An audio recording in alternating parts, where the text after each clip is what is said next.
A música Wind of Change do Scorpions foi feita pela CIA como uma forma de propaganda norte-americana durante a Guerra Fria, a fim de acelerar o fim da União Soviética. Listening to the wind of change.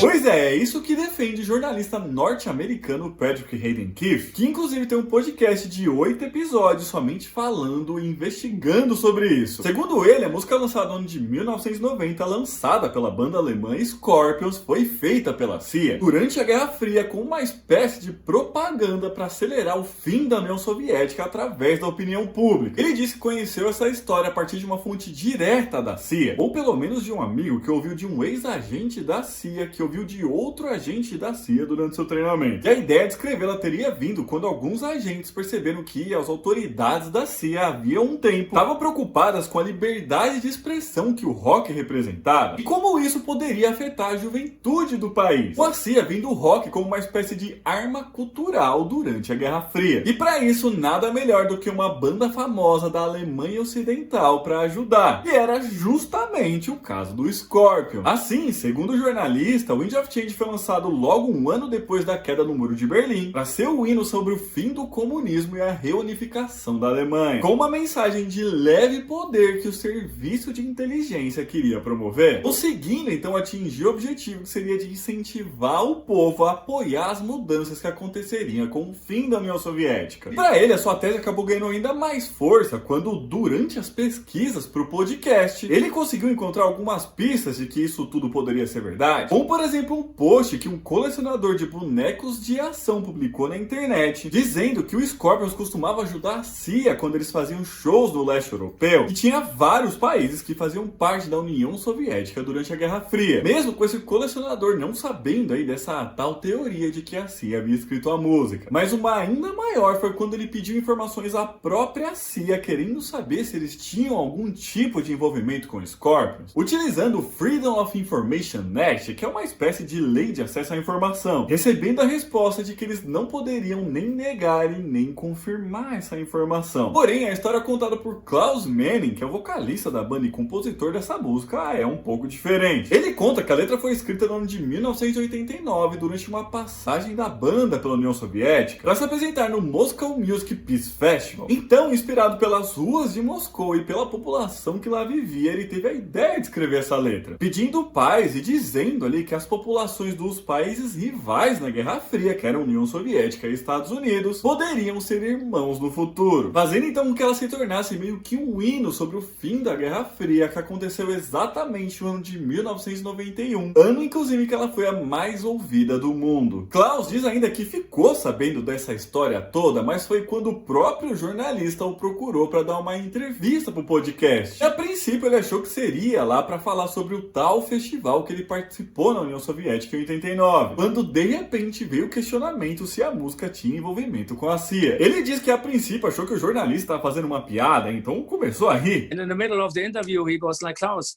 you ever heard the story that Wind of Change was written by the CIA?